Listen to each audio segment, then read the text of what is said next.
One quick rule for this video is I can only use each player one time. Let's get to it. Starting off with the LA Angels, I think they should sign Josh Hader. I honestly think the Angels should just clean house, but they won't. If there was one area on this team they could use an upgrade, it is the bullpen, as they ranked 27th in Fangraph WAR last season and 20th in blown saves. A proven closer like Josh Hader would be a great option for this team. Up next, I think the Houston Astros should sign Jason Heyward. With Michael Brantley leaving town, the Astros could use another lefty bat, so why not Jason Heyward, who had a great bounce-back season with the Dodgers last year? I could see him fitting in with this winning culture, considering he's one of the more respected veterans of the game. Up next, I think the Las Vegas A's should sign Jake Odorizzi. After shoulder surgery caused Odorizzi to miss the entire 2023 season, he's looking to bounce back for next year. Why not the A's, where he can go prove himself on a one-year deal? Up next, I think the Toronto Blue Jays should sign Cody Bellinger. The Blue Jays have great talent in their lineup,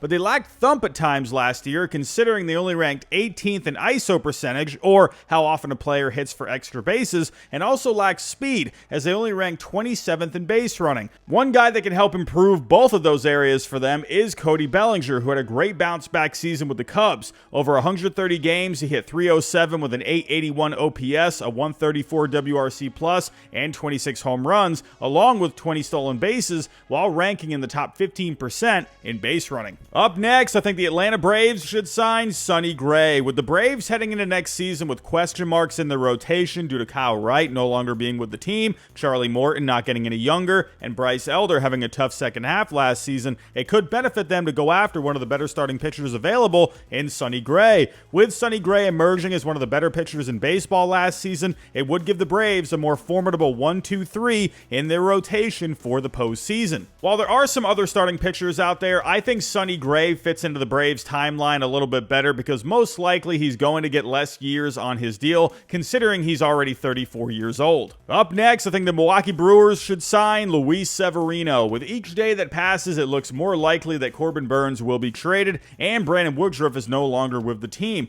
The Brewers will need to add some starting pitching, especially if Burnes does get traded, and why not buy low on a possible high reward in Luis Severino? Despite not being able to stay healthy or consistent with the Yankees over the last few seasons, Severino is still a guy that has good stuff and good potential. The Brewers tend to do well with getting something out of pitchers, and I could see them getting Severino back on track. Coming up next, I think the St. Louis Cardinals should sign Blake Snell. The Cardinals starting pitching was pretty awful last year, ranking 19th in Fangraph WAR, and they only averaged a 5.08 ERA, but they also only ranked 29th in strikeouts and 26th in Fangraph Stuff Plus. Well, one guy in the market that can give you strikeouts and stuff is Blake Snell, who ranks second in strikeouts per nine with 11.7. The Cardinals need to take a different approach with their rotation, and Snell would slot in automatically as their opening day ace.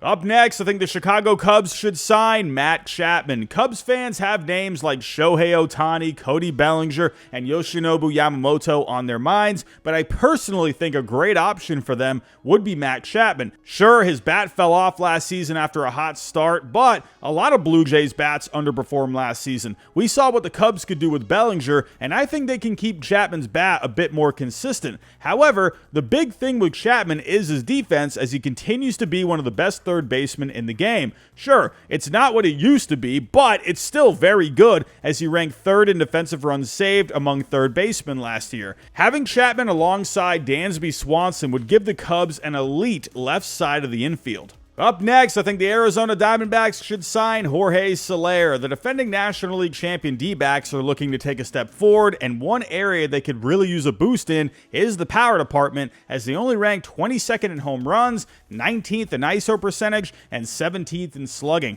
One guy that could help all of that is Jorge Soler, who's coming off a great season with the Marlins, which included 36 home runs, a .262 ISO percentage that ranked 12th overall in the major leagues, and a .512 slugging. Up next, I think the LA Dodgers should sign Eduardo Rodriguez. I know, everyone is thinking Shohei Ohtani will land with the Dodgers, but I have another team that should sign him instead, so boo-hoo. Let's imagine the Dodgers don't sign Ohtani. Well, then I think they need to pursue pitching, and I know Dodgers fans watching this right now are probably saying, well, hello, Yoshinobu Yamamoto, but too bad I have him going somewhere else too. The Dodgers were interested in Eduardo Rodriguez at the deadline, but after he vetoed the trade, he ended up staying put in Detroit. The Dodgers really need some trusted starting pitching as they struggled a lot with injuries and efficiency last season. Rodriguez is a proven starter with postseason experience and would give the Dodgers a solid veteran to go along with a returning Walker Buehler and up-and-coming Bobby Miller. Up next, I think the San Francisco Giants should sign Shohei Ohtani. Let's be real, pretty much any team should sign Shohei Ohtani, but I think the Giants need him the most. Over the years, the Giants have swung and missed in their attempts to land several stars like Aaron Judge, Bryce Harper, Giancarlo Stanton through trade after he declined to waive his no-trade clause, and even Carlos Correa went wrong after they weren't sold on his medical records. Maybe those were all blessings in disguise as they have the greatest player in the universe right in front of them. With Ohtani, he immediately gives the Giants a face of the franchise and an impact bat that they desperately need. Up next, I think the Cleveland Guardians should sign Adam Duvall. The Guardians ranked dead last in home runs last year, so it's safe to say they could use another power bat. Two positions that are a bit up in the air for them right now are center field and right field, with Miles Straw and Ramon Laureano having underwhelming seasons at the plate last year. One guy that can play both center and right and brings you some power is Adam Duvall. He did suffer a wrist injury last year, but he ended up hitting 21 home runs, had a 116 WRC+, and shouldn't break the bank with the Guardians' low payroll. Up next, I think the Seattle Mariners should sign Rhys Hoskins. Another team that could use an impact bat are the Mariners, and a guy looking to prove himself after missing all of the 2023 season is Rhys Hoskins. In his career, he's averaged 25 home runs a season, which include his rookie season and shortened 2020 season. The Mariners really need an impact bat for the middle of that order, and I think Rhys Hoskins would be a great fit with the Mariners. Up next, I think the Miami Marlins should sign JD Martinez. With the Marlins losing Jorge Soler, they're going to need to replace his bat, so why not a veteran bat in JD Martinez, who's coming off a season with 33 home runs, a 572 slugging, and a 135 WRC+. A veteran bat like Martinez could be a great influence for some of their younger bats like Jazz Chisholm, Brian De La Cruz, and Jesus Sanchez. It also helps that he grew up in the Miami area. Up next, I think the New York Mets should sign Justin Turner. Steve Cohen has said the Mets probably won't spend like they have in recent years, but one guy I think would be a solid signing for them is former Met Justin Turner. It felt like their lineup lacked a bat last season, and a solid hitter in Turner would be a nice piece to add for their DH spot. What I like about Turner for the Mets is he makes a lot of contact, which the Mets could use more of since they only ranked 22nd in contact percentage last season. He would also be great for their clubhouse, and after reports last season suggested that it could have been toxic, this could help in that regard. Another aspect to look at is David Stearns was interested in Justin Turner while with the Brewers a couple of years ago, and I could see that interest coming up again. Up next, I think the Washington Nationals should sign Lance Lynn. While the Nationals are in the midst of a rebuild, they could still make some moves. They could use some starting pitching as they only ranked 28th in starting pitching Fangraph 4 last season, averaging a 5.02 ERA and a 5.30 FIP. However, with some younger pitchers like Mackenzie Gore and Josiah Gray, I think they could benefit from a guy like Lance Lynn, who wouldn't necessarily give them a top rotation, but he would provide innings, and he could be a good influence for the younger guys. This could also be a good spot for him to get his numbers back on track, and the Nationals could deal him at the deadline for some prospects if they're out of it. Up next, I think the Baltimore Orioles should sign Jordan Montgomery. Despite winning 101 games last season, they were knocked out by the eventual World Series champion Rangers in the division round, but the Orioles had a successful season, exceeded expectations, and they're ready to take the next step. With a small payroll, they can definitely afford to spend a little bit. Why not sign the guy that helped beat you in the postseason and won a World Series in Jordan Montgomery? The Orioles staff is solid with Kyle Bradish and the up-and-coming Grayson Rodriguez leading the way, but they could use a veteran guy like Montgomery who knows what it takes to to win it all. Up next, I think the San Diego Padres should sign Jordan Hicks. With Josh Hader's tenure most likely over in San Diego, the Padres are going to need to address the bullpen. A high upside arm out there is Jordan Hicks, who had a good season with both the Cardinals and the Blue Jays in 2023. At only 27 years old, along with a 100-mile-an-hour fastball, this could be a solid investment for the Padres at the back end of their bullpen. Up next, I think the Philadelphia Phillies should sign Joe Kelly. With Aaron Nola staying in Philly, the heavy lifting could be done unless they want to pursue some other big names, but one area they could address is replacing Craig Kimbrell in the bullpen,